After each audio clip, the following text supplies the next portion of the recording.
Corpbiz.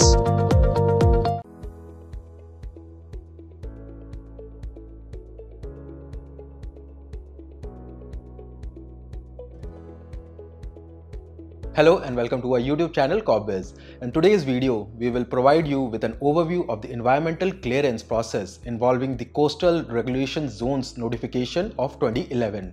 So, obtaining a CRZ clearance during the environmental clearance process is a legal requirement as per this notification. This notification also mandates the compliance of specific developmental projects in the coastal areas with environmental laws and ensures the preservation of the sensitive nature of the ecosystems found near coastal areas. The conservation of coastal ecosystems through such dedicated legislations help regulate the developmental activities within coastal areas and preserve the fragile, sensitive ecological zones that are highly vulnerable to degradation and damage due to human activities. These include areas such as mangroves, dunes, marine habitats and sensitive coastal landforms. Therefore, at the time of coastal regulation zones clearance, the projects are supposed to be scrutinized to identify such environmental impact. Let us also understand the process of CRZ clearance. The project proponent must submit an application for environmental clearance under the CRZ notification on the Parivesh portal along with the relevant documents to the concerned state or union territories coastal zone management authorities. The documents that will be needed at the time of applications will include Form 1 of the CRZ rules, the Rapid Environmental Impact Assessment or EIA report including the marine and terrestrial components, comprehensive EIA with cumulative studies for projects located in stretches and classified as low or medium eroding zones by the ministry based on the scientific studies and in consultation with the state government, a disaster management plan report, a risk assessment report and a management plan,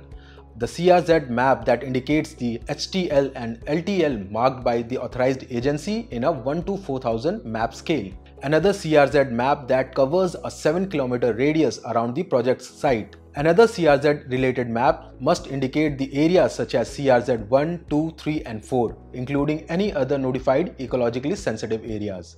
A no objection certificate from the SPCB or the Union Territory Pollution Control Committees for the projects involving the discharge of effluents, solid waste, sewage, etc. Then, the Coastal Zone Management Authority will forward its recommendation on the permissible activities as per the CRZ notification to the relevant authorities. Now, suppose the Coastal Zone Management Authority wishes to consider an activity not mentioned in the notification or not permissible. In that case, a detailed justification and recommendation should be forwarded to the Ministry for consideration. In case of the Coastal Zone Management Authority is not operational due to delay in reconstitution or other reasons, in that case, the responsibility of providing such comments and recommendations will lie with the Department of Environment. Now, for a project proponent, it is also important to note that Category A projects require comments from the CRZ sector and these must be forwarded with all the statutory documents before the Sectoral Expert Appraisal Committees or EAC.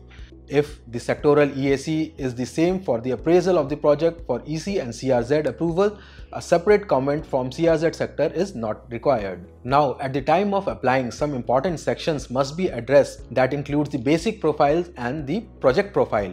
When we talk about the project profile area, the proponent here has to give project details like the name and location of the project sector that is restricted to the coastal regulation zone, the project's cost, its location, the shape of the project, any alternative site under consideration if applicable, a brief project summary. Now, in the following table, we can see the provisions for penalties in case there is a violation of the CRZ rules under different industrial categories. So that was all we had for today's video. Now, as a project proponent, one must understand that the CRZ clearance during the EC process plays a vital role, particularly for projects located in sensitive, ecologically fragile areas. Therefore, the project proponent is required to adhere to specific procedures including the application to relevant SPCBs for pollution clearances. So, if you are a project proponent looking for environmental clearance in any coastal regulated zone, you can contact with a NABED certified consultants at Corpbiz from the details shown.